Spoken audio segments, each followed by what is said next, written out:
De plus en plus de personnes développent leurs facultés psychiques. Il y a même des enfants qui en ont dès la naissance. Pourtant, il y a très peu de gens dans la société qui reconnaissent que ces facultés-là sont réelles. Donc, ces personnes-là, souvent, vont se sentir jugées, incompris. Et quand on ose nommer qu'on voit la vie depuis une perspective différente, bien souvent, ça crée des malaises et de l'inconfort. Donc, comment est-ce qu'on peut vivre en société en se sentant bien collectivement? Pour en parler, je reçois aujourd'hui Patricia Serin, qui est psychologue clinicienne, psychothérapeute et aussi autrice du livre Enfants Indigo. Donc, si tu as envie de voir comment est-ce qu'on peut démystifier ce phénomène, reste avec moi. Bonjour et bienvenue dans le balado Les Révélations de la Terre. Mon nom est Liliane et je vais te faire découvrir la richesse et l'importance de notre lien sacré à la Terre et à tout le vivant. Es-tu prêt à aller dans un espace encore peu exploré, voire même tabou? Si oui, reste avec moi. Bonjour Patricia, je suis très heureuse de t'avoir avec nous aujourd'hui. Bonjour Liliane, je suis vraiment ravie. On est en direct France-Canada. C'est vraiment une joie aussi pour moi. Et je suis tellement heureuse de t'avoir aujourd'hui. Je sais qu'on a pris beaucoup de temps pour se rencontrer parce que c'était précieux pour moi. Tu es une des rares psychologues que je connaisse qui a une ouverture pour accompagner dans ta clinique des personnes qui ont des facultés que tu nommes d'extraordinaires. Donc, j'ai envie de t'entendre, qu'est-ce qui définit ces personnes qui ont des facultés extraordinaires, que ce soit des enfants ou des adultes? Qu'est-ce qu'ils ont en commun, ces gens-là? Il y a depuis très très longtemps, depuis la nuit des temps, on va dire, des personnes qui vivent ces expériences extraordinaires. Et dans d'autres contrées, notamment dans la culture africaine, les personnes vivent avec l'invisible. C'est vraiment lié sur le plan aussi de la clinique à toute notre matérialité. Les études universitaires sont très fermées, et malheureusement pas ouvertes, très fermées à tout ce qui pourrait être de l'ordre de l'extraordinaire, de l'invisible. Contrairement à d'autres sociétés qui vivent ça comme de façon tout à fait naturelle. Donc ça existe depuis la nuit des temps et ça existe encore aujourd'hui comme étant des choses tout à fait, des sensations, des émotions, des vécus ordinaires par d'autres sociétés que nos sociétés dites industrielles, dites modernes. Et on aurait vraiment évolué, on aurait vraiment beaucoup à apprendre d'un certain nombre de sociétés, notamment aussi les sociétés natives. Donc qu'est-ce qui distingue en fait? C'est beaucoup l'environnement, la culture, l'accès donc à l'invisible ou pas, autorisé ou pas, de personnes qui sont fermées à cet invisible, qui pourtant est convoqué par plus de la moitié des personnes. Il faut dire que, et je pense que nos auditeurs s'y reconnaîtront, plus de la moitié des personnes, ça ce sont des statistiques suite à des études très sérieuses, ont vécu au moins une fois dans leur vie une expérience dite extraordinaire. C'est-à-dire une expérience qui n'est pas dans l'ordre des choses telle qu'elle l'est rationnellement. Ça peut être une relation avec une personne décédée, une sensation, une émotion, ce qu'on appelle les VSCD, les vécus subjectifs de contact avec les défunts. Ça peut être une sortie de corps, ça peut être une intuition, ça peut être un rêve prémonitoire. Bon, tous ces éléments, toutes ces expériences sont ce qu'on appelle étiquetées comme dites extraordinaires, c'est-à-dire qu'elles sont au-delà de la vie dite ordinaire. C'est vraiment intéressant ce que tu dis parce que tu es en train de nous démontrer aujourd'hui, puis je pense que je suis pas la première à être surprise, peut-être qu'il y en a d'autres aussi qui vont l'être, que 50% de la population ont déjà vécu une expérience ou une autre en lien avec l'invisible. Donc, c'est beaucoup plus commun que ce qu'on croit. Donc, est-ce que tu serais d'accord avec moi pour dire que finalement, qu'est-ce qui est ordinaire, c'est juste la matière, mais au final, c'est pas si extraordinaire que ça si on est si nombreux à vivre l'expérience, voire même à le développer. Non, c'est pas si extraordinaire que ça, absolument. Et ce que j'espère, c'est que ce qui est considéré comme étant extraordinaire, inexplicable, parce que l'extraordinaire va avec l'inexplicable. On est dans des sociétés rationnelles, scientifiques, où je veux absolument tout expliquer. Sauf que ces expériences ne sont pas reproductibles sur demande. Ça, c'est le gros problème qui est confronté à la science. Mais par exemple, les 50% de personnes qui ont vécu au moins une fois dans leur vie une expérience extraordinaire, ce sont des statistiques. Et on a un certain nombre de chercheurs maintenant, outre-Atlantique, il y en a sans doute au Canada, aux États-Unis, aussi en Angleterre, en Suisse, avec l'Institut Noesis, qui étudie très très sérieusement tous ces phénomènes. Et statistiquement, on en a effectivement de plus en plus des études. Malheureusement, le problème, c'est que ce n'est pas reproductible sur demande. Vous avez fait un rêve prémonitoire, vous pouvez pas le lendemain vous dire je vais refaire exactement le même rêve. Ça, ce n'est pas possible. Et pour l'instant, il manque quelque chose à la science, certainement un élément qui pourrait aider à ce que ça rentre dans la nomenclature scientifique. Et ça serait quoi cette expérience-là ou cette démarche-là? Alors, je pense que là, on a une piste avec la physique quantique. Les physiciens quantiques sont en train vraiment de nous démontrer, pour le coup scientifiquement, que l'espace, le temps, en fait, n'existe pas et que tout est calculable, recalculable en fonction des expériences vécues. Alors, c'est quelque chose qui est assez vertigineux. Moi, je ne suis pas du tout physicienne quantique, mais vous écoutez des personnes comme Philippe Guillemot, ça peut être un petit peu difficile à accepter, à comprendre, mais en tout cas, il nous démontre en effet que tout est possiblement recalculable en fonction des expériences sur le moment. Et c'est un petit peu ce que vraiment quand j'essaie de comprendre ce que ce scientifique explique, c'est que quand on est hors de la conscience classique, dite classique, en fait, le temps, l'espace n'existe pas. Et lors de MindDE, comme beaucoup de personnes l'expliquent aussi, qui ont vécu des NDE, c'est-à-dire une expérience aux portes de la mort, qui ont vécu aussi des sentiments océaniques, parce qu'on n'a pas besoin d'avoir un grave accident pour vivre ces expériences-là, pour sortir de leur corps, ils ont cette impression que tout est là.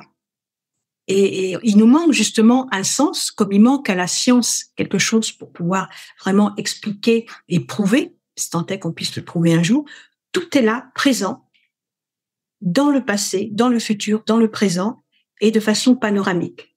C'est pour ça que c'est tellement difficile à expliquer, parce qu'il n'y a pas de mots. C'est une vision qui n'est pas une vision classique. Et c'est là où, effectivement, le mot extraordinaire prend tout son sens. C'est fou quand même que tu dises que dans certaines civilisations ou sociétés comme en Afrique ou même chez les peuples autochtones ou dans certains autres pays d'Amérique latine, ces facultés-là sont reconnues, comme tu disais, en étant normales ou ordinaires. Puis ils n'ont pas besoin, eux, de preuves scientifiques. Ils n'ont pas besoin qu'on rentre dans la physique quantique pour démontrer la vérité de ça.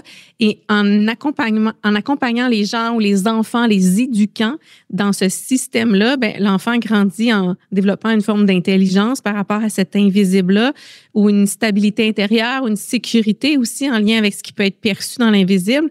Mais là, vu que nous, on vit dans une société, comme tu disais, qui est très axée sur la science, avec des preuves tangibles, mais des fois, on va côtoyer un membre de notre famille, un parent pour un enfant, par exemple. Puis ça, on pourra en parler tantôt, que tu accompagnes des fois des enfants, et t'en parles dans ton livre Enfant Indigo, dont les parents n'ont pas nécessairement les outils pour soutenir l'enfant dans ce qu'il vit. Et cet enfant-là, qui vit des capacités, comme tu disais, extraordinaires, il est très différent des autres membres de sa famille ou de sa communauté. Il se sent à part, il comprend pas toujours non plus les phénomènes qu'il vit. Donc, comment est-ce que justement ces gens-là peuvent se sentir un peu moins différents ou un peu plus ordinaires dans notre société quand on vit pas dans ces peuples-là qui reconnaissent ces facultés-là? Oui, dans nos sociétés, en fait, on le voit avec les enfants et les adolescents, le besoin, c'est d'être comme tout le monde. Pourquoi le besoin d'être comme tout le monde? C'est tout simplement pour être accepté, pour faire partie d'une communauté. Et on sait que c'est un besoin essentiel à l'être humain, d'être intégré, accepté, reconnu dans la société dans laquelle il évolue. Ce qui est évidemment tout à fait logique dans les sociétés dites primitives, enfin les peuples premiers, certaines sociétés africaines. Donc la grande difficulté dans nos sociétés, c'est que ces personnes, adultes, enfants, qui vivent une expérience hors du commun, inexplicable, extraordinaire, ont l'impression qu'ils sont différents, qui sont seuls à le vivre, qui peuvent être fous même, en tout cas pour les adolescents et pour les adultes, parce que les tout jeunes, les tout petits, ils se posent pas de questions. Ils vivent dans le moment présent, ils vivent une expérience et dans toute leur spontanéité, ils l'expriment. Et c'est là où ça commence en fait. Est-ce qu'on va accueillir, avec bienveillance ou pas, le récit, l'expérience de l'enfant? Donc, en fait, tout le travail que nous avons, nous, les professionnels de santé, les éducateurs, les familles aussi. Enfin, et ce livre que j'ai écrit, c'est vraiment un livre grand public pour que tout le monde puisse trouver quelques pistes justement pour accompagner ses enfants.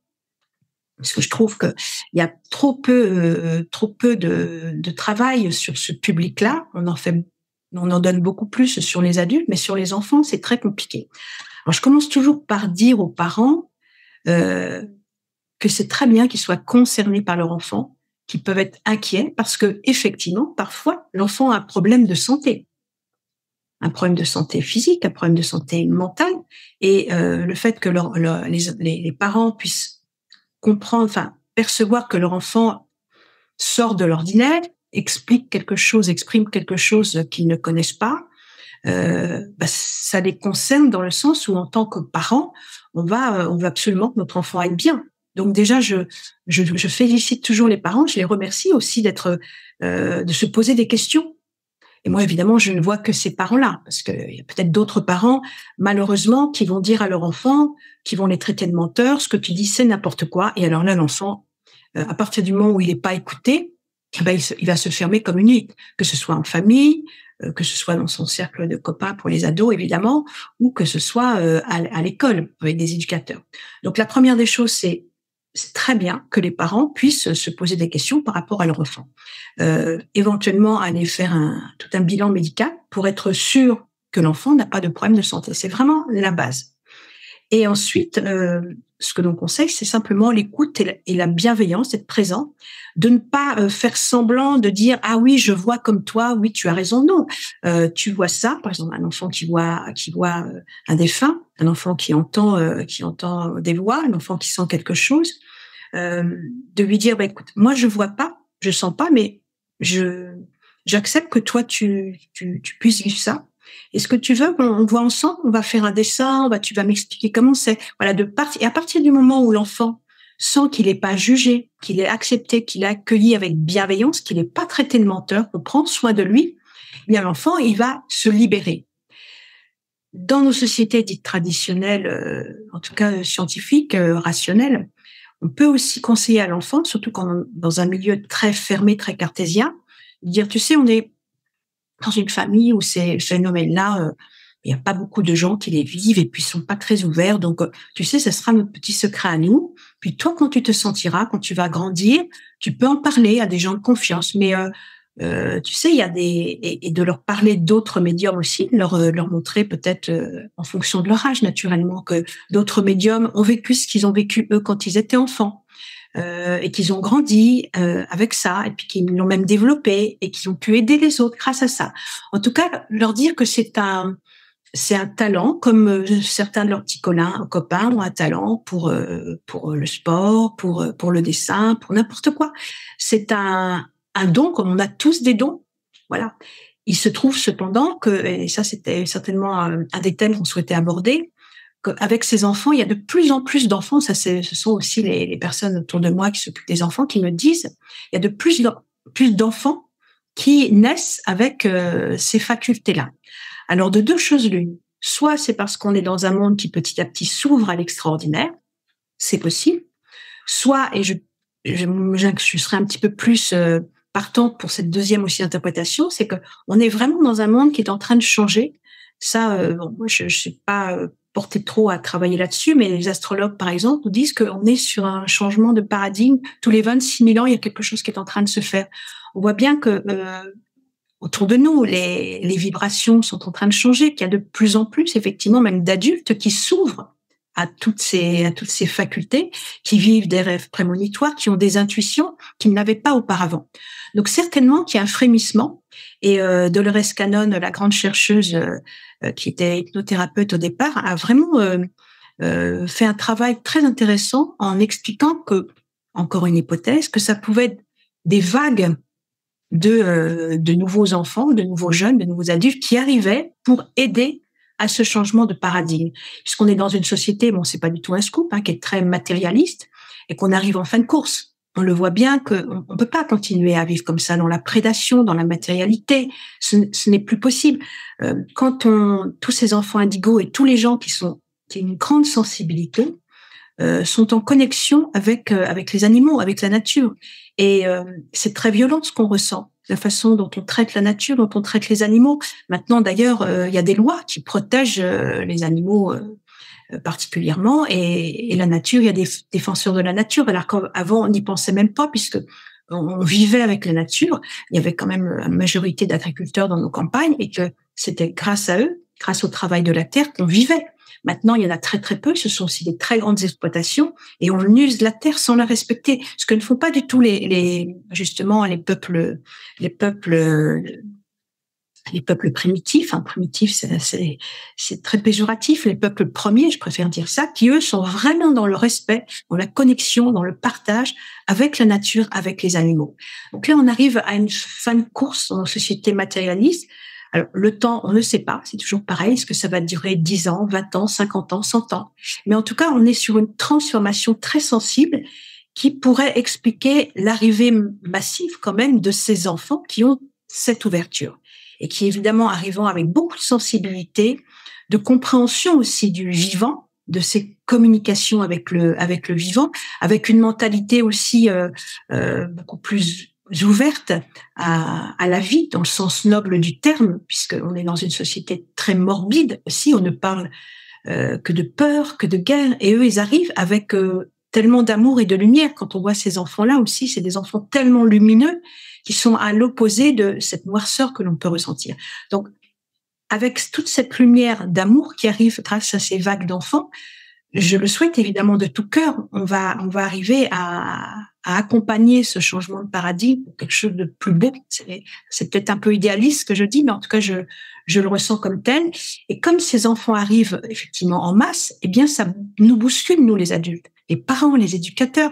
Puis on se rend bien compte que ces enfants arrivent avec quelque chose qui va évidemment nous bousculer, mais avec un plus, avec des ressources qui vont nous ouvrir à plus de sensibilité. Donc, ce sont des enfants aussi ressources, au-delà du fait de nous avoir perturbés, parce que c'est pas des enfants lambda comme les autres, mais en tout cas, ce sont des enfants ressources qui vont aider au changement de paradigme de nos sociétés.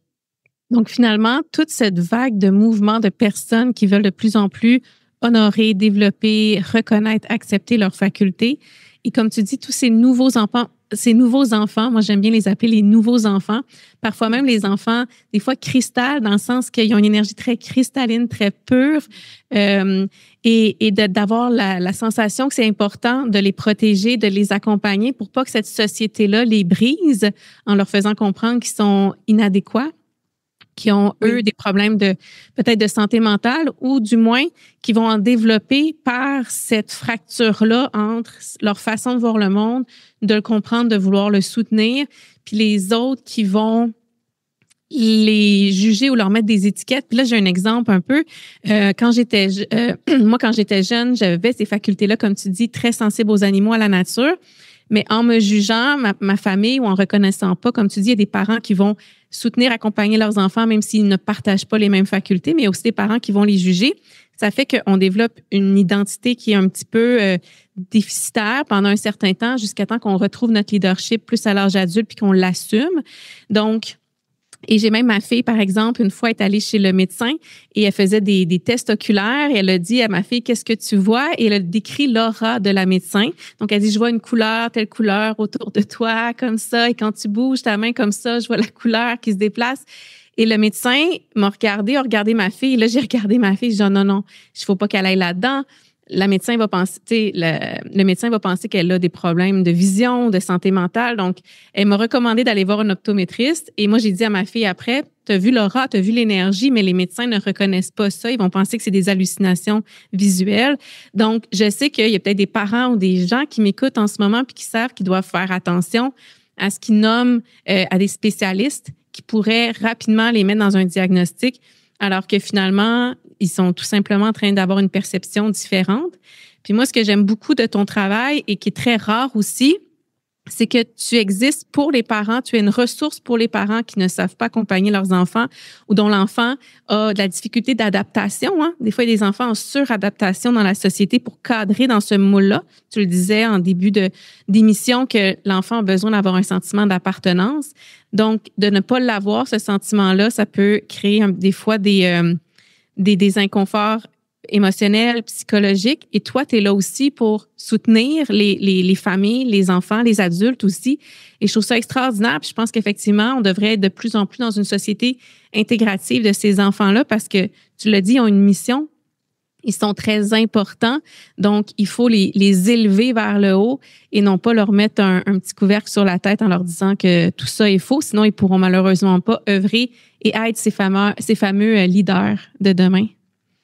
Oui, tout ce que tu dis est très, très juste. Hein. Vraiment, je soutiens parfaitement tout ce que tu dis. C'est vraiment essentiel que les parents puissent comprendre tous ces phénomènes-là, comprendre leur enfant, accueillir leur enfant, leur donner aussi des limites. Hein, cet exemple que tu as donné, qui est très juste aussi avec ta fille qui voit les auras, parce que ces enfants-là, la plupart du temps, en effet, ils voient les auras, ils voient des défunts, et c'est tout à fait logique. Hein. D'abord, les parents peuvent s'inquiéter. Ils vont voir un médecin qui va s'inquiéter, qui va leur dire que l'enfant a des problèmes hallucinatoires, d'où aussi les tests médicaux importants pour être sûr, encore une fois, que ce n'est pas d'origine toxique, chimique, neurologique. Bon, ça, c'est la première des choses. Mais si l'enfant, effectivement, n'a pas de problème particulier sur le plan de la santé physique, là, on est sur une autre ouverture. Et ce que j'expliquais tout à l'heure, c'est aussi que la communication avec la famille et l'enfant, c'est dire, écoute, tu vois, on est avec, pour l'instant, beaucoup de médecins qui ne comprennent pas ça. Mais ils peuvent pas tout comprendre. C'est vrai que ce sont des gens qui ont une très grande culture, des médecins qui savent beaucoup de choses. Mais ça, en fait, sauf ceux qui l'ont vécu, eh bien, ils le savent pas, ils le comprennent pas. Donc pour eux, à partir du moment où ils ne comprennent pas quelque chose et ils ne savent pas l'expliquer, eh bien, c'est comme si tu étais malade. Et moi, je sais que tu n'es pas du tout malade. C'est vraiment ce que j'explique aux parents, aux enseignants, à tout l'entourage. Alors, évidemment, vous avez des parents qui, bien qu'on explique tout ça, ne sont pas en capacité de l'entendre. D'ailleurs, évidemment, quand on rencontre l'enfant avec la famille, avec les parents, on se rend un petit peu compte de l'ouverture ou pas d'esprit des personnes qu'on a en face de soi. Et donc, pour une personne qui est des parents qui vont être très fermés, qu'est-ce qu'on va leur dire? Parce que leur enfant a beaucoup d'imagination, beaucoup d'intuition, et ce qui est un vrai plus aussi, parce que c'est la créativité dans nos sociétés, c'est quand même un talent qui est très très sympa. Donc je passe un petit peu par là, par le côté d'imagination, de créativité, d'intuition de leur enfant, et ça ils peuvent l'entendre. Hein, et de temps en temps, je vois un parent qui me dit: ah oui, c'est vrai, moi aussi. Je voyais des choses quand j'étais petit, puis après des fois c'est plus souvent la maman, mais il y a aussi des papas qui me rappellent et qui me disent: écoutez, je voulais pas trop en parler devant mon enfant et puis mon conjoint, mais en fait quand j'étais enfant, je ressemblais drôlement à ma fille, à mon fils, et dans ma famille on m'a dit que j'étais folle et que c'était pas possible, donc j'ai fermé complètement. Et ça m'interpelle que mon enfant vive la même chose, et puis que vous me dites qu'en fait c'est assez répandu et qu'une personne sur 5 peut vivre ça. Ça me réconforte, et je vais être différent avec mon enfant, et parfois aussi, je dirais même plus souvent qu'on imagine, eh bien le parent en question réouvre cette porte qu'il avait fermée à un moment donné, au moment de son enfance ou cette adolescence.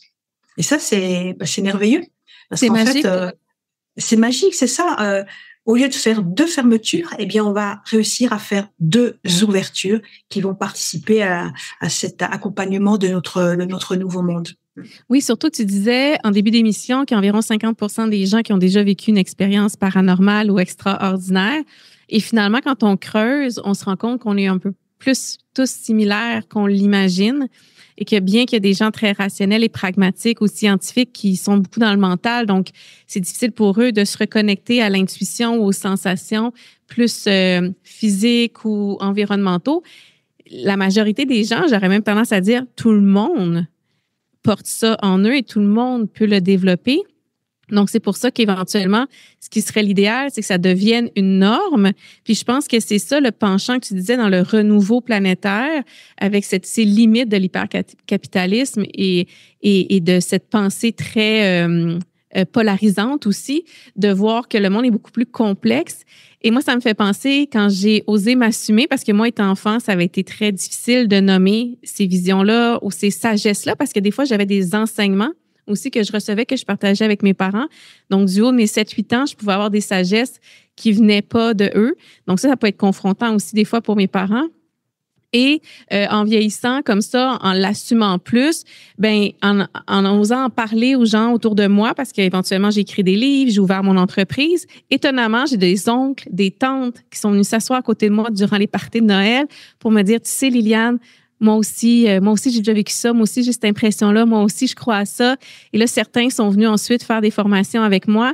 Donc ça me fait penser à exactement ce que tu dis, que l'enfant soit reconnu par une professionnelle ou une spécialiste ou une adulte, tout simplement, permet aux parents d'être normalisés dans ce qu'il a vécu, qui a été traumatisant, probablement dans l'enfance, qui a fait qu'il a fermé beaucoup de portes.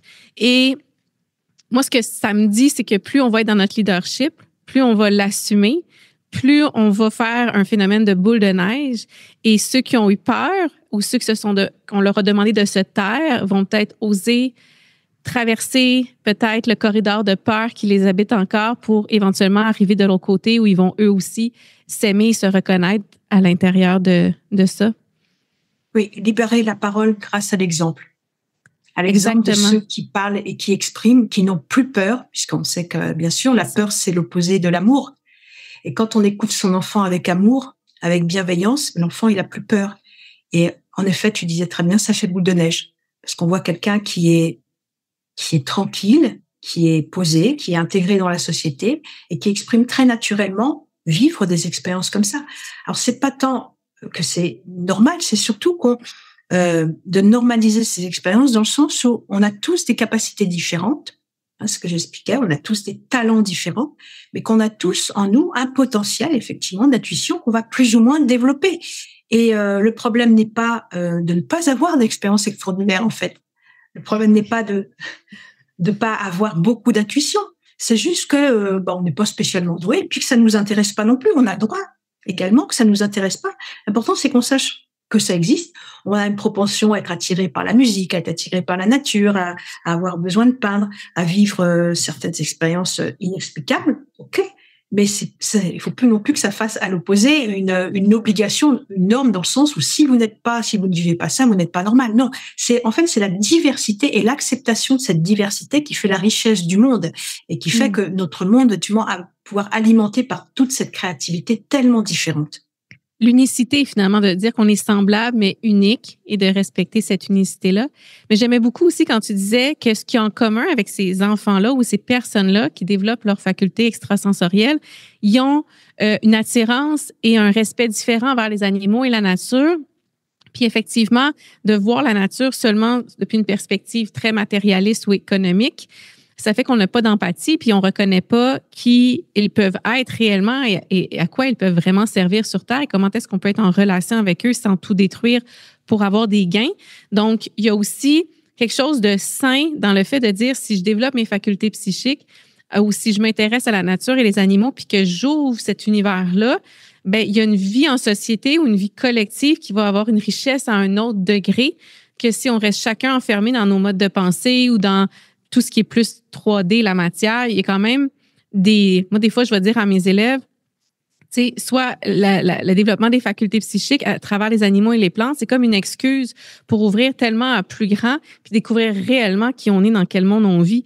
Donc, c'est pas une finalité en soi. Comme tu disais, on peut préférer d'autres voies, d'autres intérêts, mais cette ouverture-là crée un changement comme de paradigme et une écoute, un respect qui fait qu'on prendra pas les mêmes décisions au final que si on est fermé à ça. Le fait de comprendre, de sentir, parce que c'est le comprendre, ça vient après. Le sentir, c'est ce qui est vraiment dans le vécu. En fait, qu'on est en lien constant avec l'extérieur. Alors, l'image que je peux donner aux parents, c'est aussi de dire, vous savez, vous voyez l'océan, vous avez des milliards de gouttes d'océan. Chaque goutte est singulière. Et dans chaque goutte, vous avez l'océan. Et dans l'océan, vous avez les gouttes. Voilà, il y a quelque chose comme ça, le petit et le grand. Et on est tous uniques et en même temps, on est tous reliés. C'est vraiment ce qu'on ressent quand on a vécu une expérience de mort approchée, c'est que il y a une communication avec le tout. Tout est relié. Et en même temps, dans toutes les connaissances autour de nous, du passé, du présent et une ouverture vers l'avenir. C'est relié à tous les niveaux. C'est pour ça que c'est tellement difficile à expliquer parce qu'il nous manque un paramètre pour l'expliquer. À partir du moment où on vit cela, en fait, on est dans cette compréhension, ce ressenti que c'est très important de respecter tout ce qu'il y a autour de nous parce que c'est aussi se respecter nous-mêmes. Et c'est vrai qu'un enfant qui vit des expériences ou un adulte et des expériences comme ça hors du commun et qui n'est pas entendu, qui n'est pas respecté, on lui dit qu'il est fou, eh bien, ça va complètement abîmer l'estime de lui, ça va abîmer toutes ses ressources, ça va le bloquer et il ne pourra pas exprimer, un peu comme une fleur qu'on empêche. C'est pour ça que il y a certaines plantes à qui qu'on fait beaucoup souffrir, que je n'aime pas du tout. Je dis pas le nom. On les coupe au fur et à mesure qu'elles poussent. Pour moi, c'est comme une souffrance de voir ces plantes-là, parce qu'en fait, on va les empêcher de s'épanouir et donc de donner leur rayonnement à l'extérieur. Et on fait malheureusement pareil avec des personnalités qui ne pourraient que s'épanouir si on les reconnaissait dans le meilleur des sens possibles, hein, évidemment pas dans l'agressivité et la prédation, et qui serait un plus pour la communauté. C'est beau ce que tu dis, puis je pense que ça va résonner avec plein de gens qui nous écoutent parce que effectivement, moi, ça m'a pris beaucoup de travail sur moi, du leadership, puis de l'audace pour oser m'épanouir dans ce que j'étais réellement, vu que ça a été très tôt que j'ai été marginalisée par rapport à ça. Et c'est pas tout le monde qui fait ce chemin-là ou qui est prêt à affronter ces blessures-là.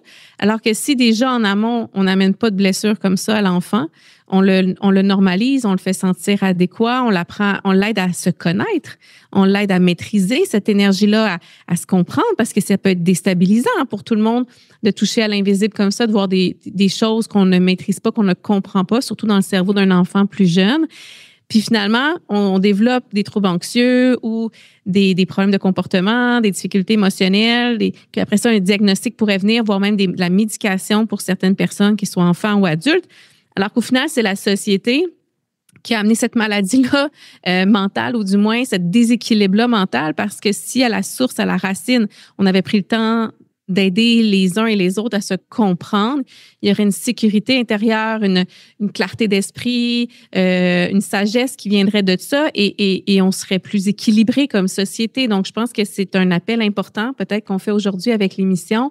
On tendrait la main à des gens, donc pourquoi pas partager cette vidéo-là avec des gens qui pourraient douter de ces facultés-là et de dire, mais si on osait tous se respecter dans notre unicité puis de se voir dans un collectif où on honore ça, puis on voit pas ça automatiquement comme de la santé mentale. S'il y en a, effectivement, il faut l'adresser. Et je pense qu'il y a des bons médecins pour le faire.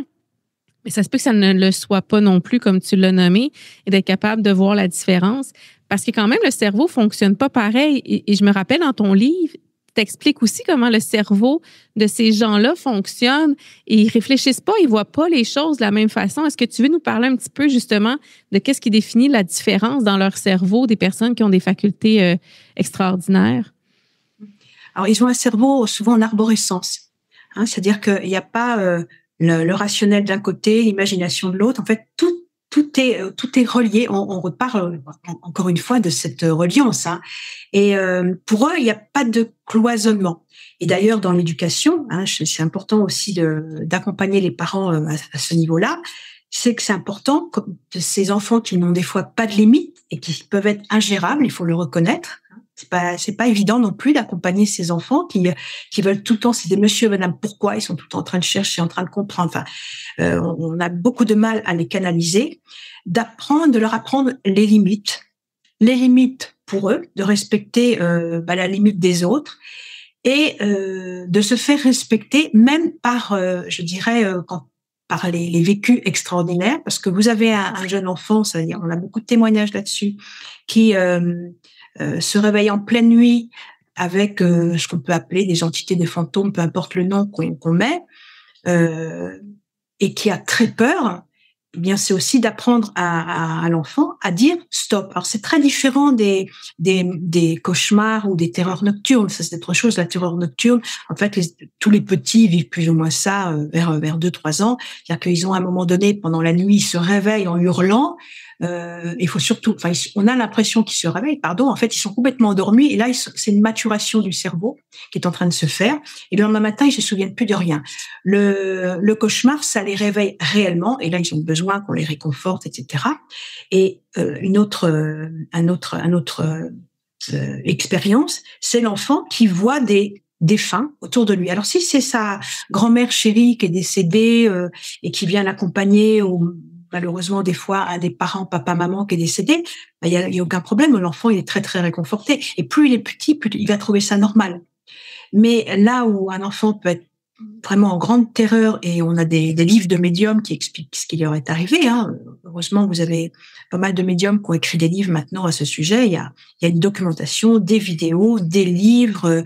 Il y a beaucoup de choses que j'avais pas moi quand j'étais jeune. Ça n'existait pas. D'abord, il n'y avait pas Internet. Maintenant, il y a beaucoup de choses. Il y a tout et n'importe quoi, bien sûr. Mais quand on fait le tri, on peut aussi avoir des exemples très intéressants et des conseils.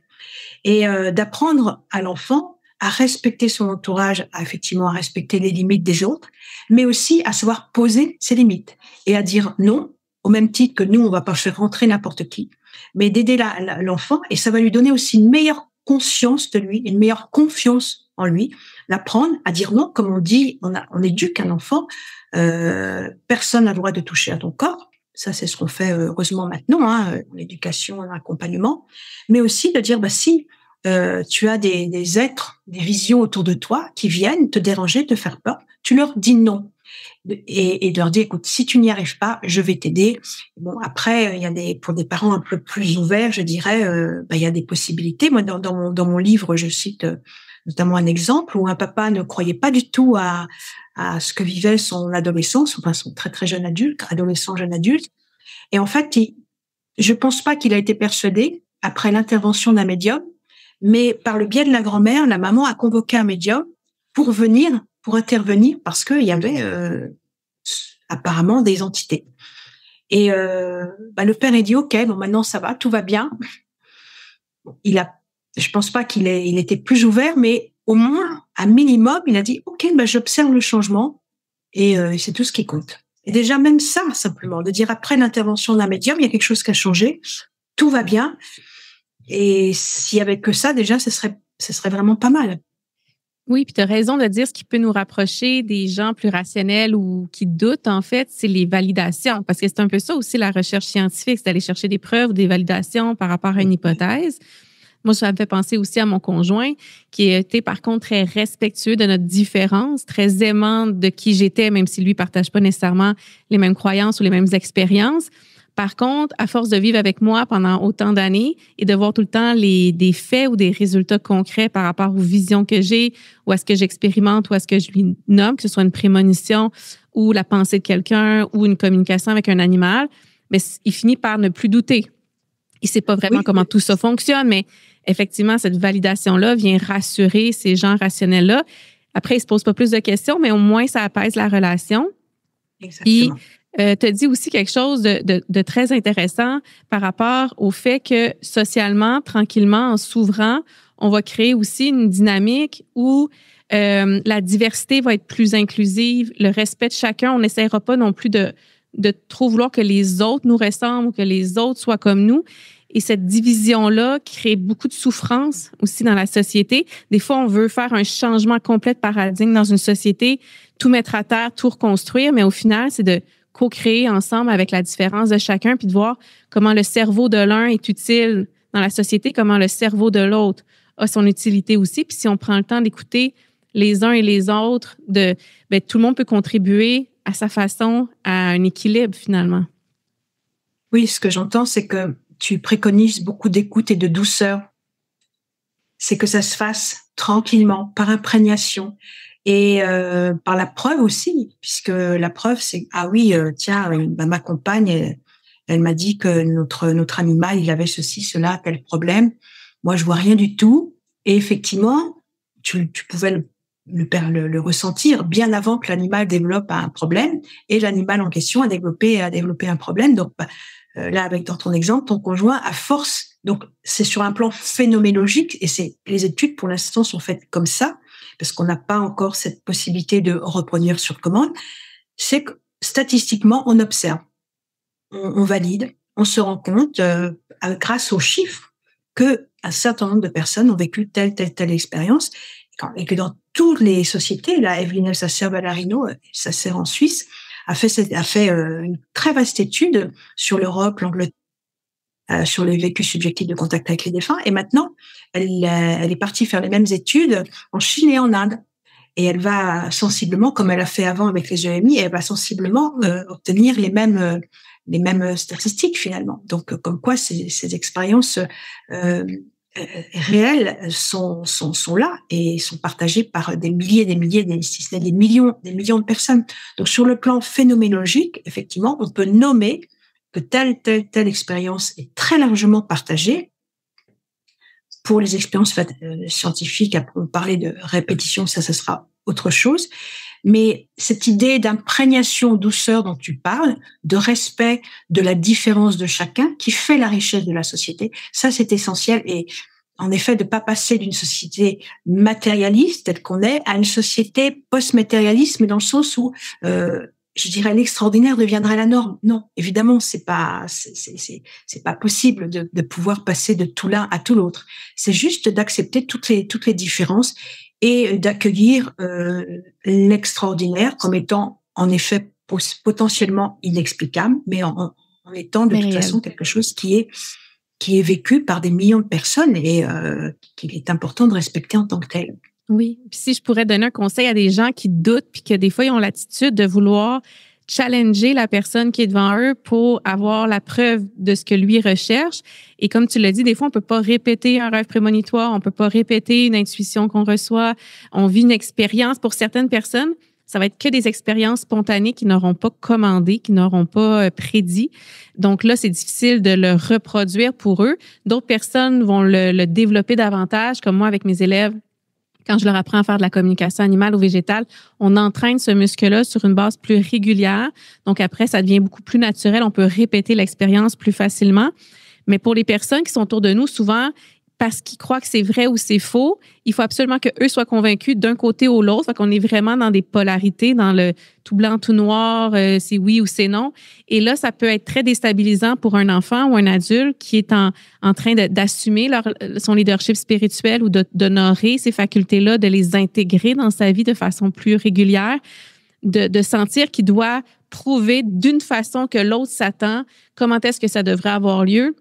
Donc, je pense qu'il faut aussi respecter le fait qu'on est dans une société d'évolution et qu'il y a beaucoup de personnes qui apprennent à maîtriser ça et qu'on devrait plutôt se soutenir dans le développement de ces facultés-là en amenant effectivement une forme de vérité derrière ça et pas juste de l'imagination ou des projections ou de la santé mentale, mais de s'accompagner pour s'assurer quand est-ce que je dépasse une ligne ou quand est-ce que je suis vraiment dans l'expérience paranormale ou extraordinaire.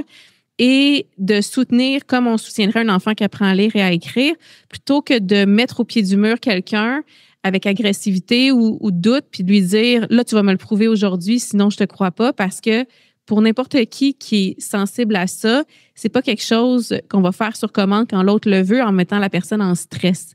Donc, de comprendre aussi que si vous êtes dans un processus d'acceptation de ce phénomène-là, mon conseil, ça serait essayez-le donc vous-même, osez apprendre à développer cette sensibilité-là ou observez la personne autour de vous qui la vit, posez-lui des questions et soyez curieux de ce qu'elle vit et accompagnez-la dans ce qu'elle, ça révèle dans sa vie, plutôt que de vouloir qu'on devienne des robots scientifiques qui vont prouver à un tel ou un tel que c'est vrai selon un cadre de recherche très, très défini.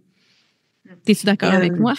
Oui, tu l'exprimes extrêmement bien. Je te remercie beaucoup parce que c'est vraiment essentiel tout ce que tu expliques et je pense que la façon dont tu parles à tous les auditeurs va vraiment les aider à cet accompagnement. Et quand tu parles de challenger, il y a aussi une notion très importante, c'est que tu as des parents, et ça, évidemment, on est dans des dérives, qui comprennent que leur enfant peut avoir des facultés ou qui veulent que leur enfant ait des facultés et quelque part qui vont les pousser un peu comme on va tirer une plante pour qu'elle pousse plus vite, mais ça marche pas.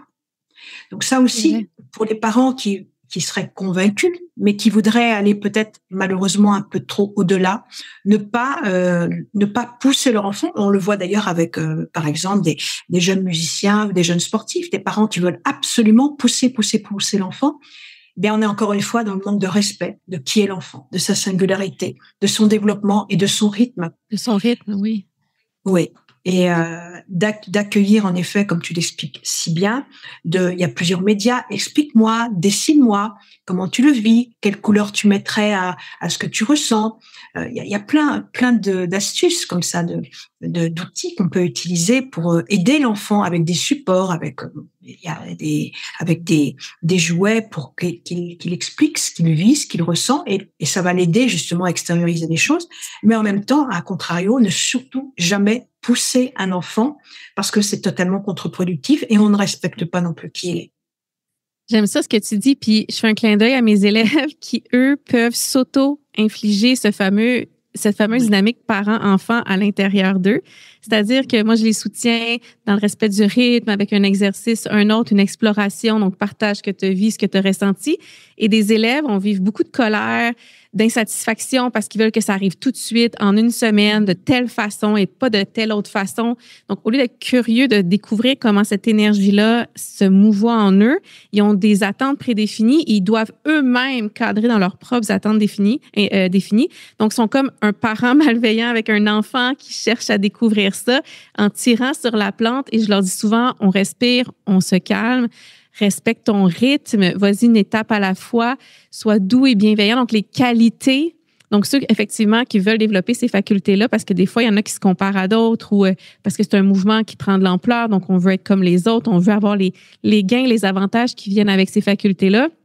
Mais je les vois, ils se tirent eux-mêmes comme s'ils étaient une fleur, puis ils cherchaient à ce que la fleur pousse plus vite avec les mêmes attentes, tu sais, comme dans notre société économique de performance académique, avec les mêmes exigences, plutôt que d'être dans l'accompagnement d'un mouvement de transformation qui vivent à l'intérieur d'eux. Donc, ça me fait sourire parce qu'il y a des adultes qui se font eux-mêmes ce que tu dis que des parents font à leurs enfants, là.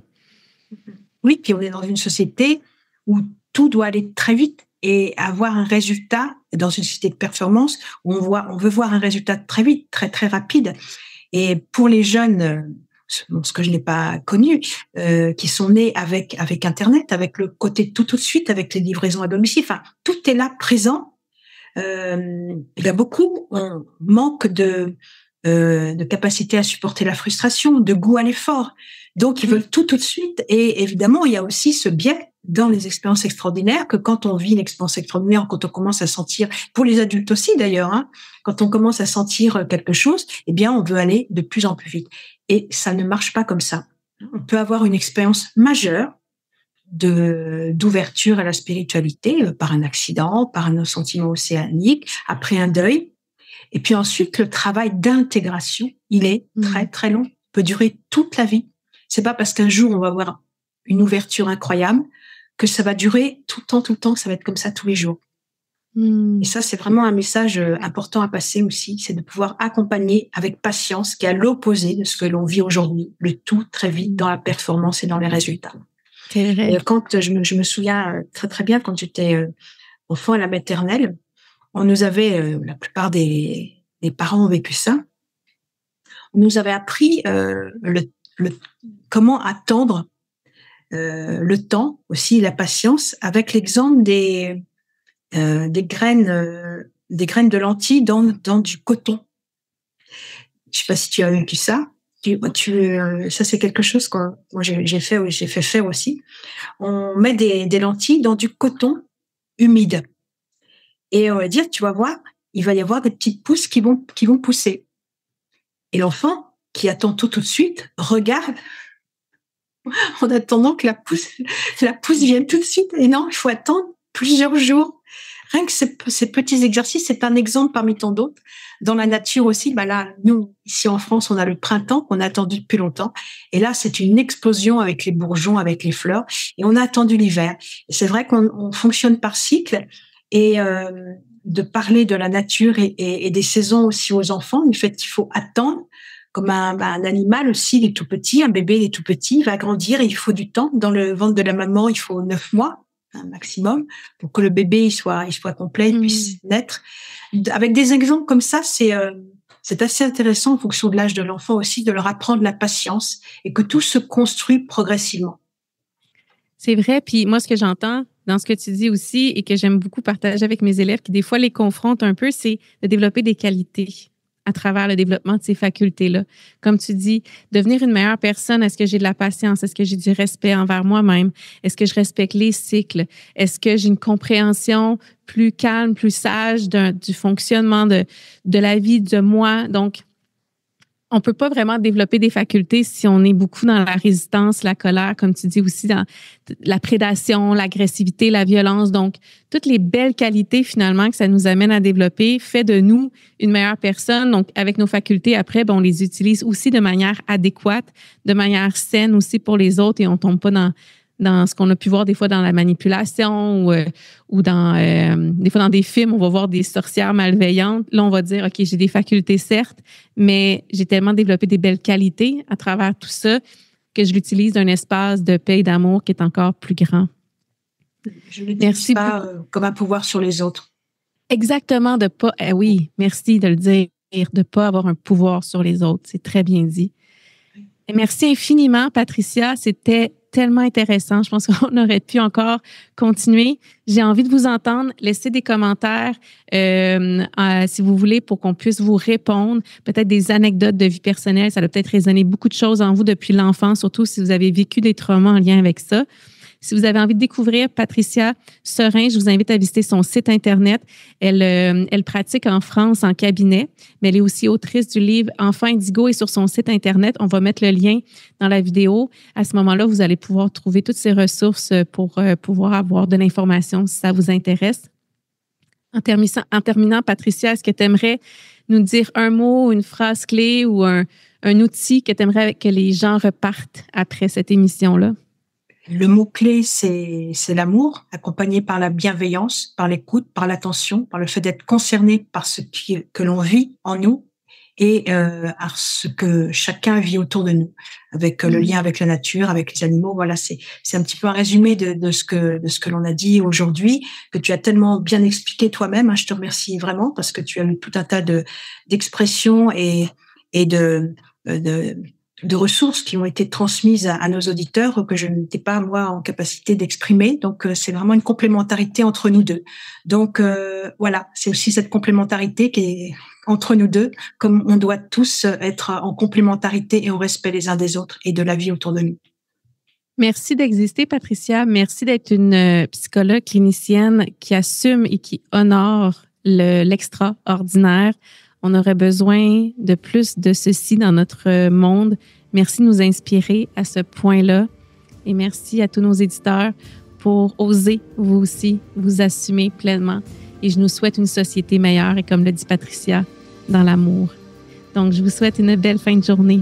Au revoir. Je t'invite à me partager dans les commentaires ce que ça l'a éveillé chez toi. Partage aussi avec tes amis ou toutes les personnes qui te sont chères pour qu'on puisse les guider vers une meilleure reconnexion avec la nature et les animaux. Abonne-toi pour qu'on soit encore plus nombreux à marcher sur ce chemin. Je suis vraiment honorée de t'avoir avec moi sur ce balado et je te dis à bientôt.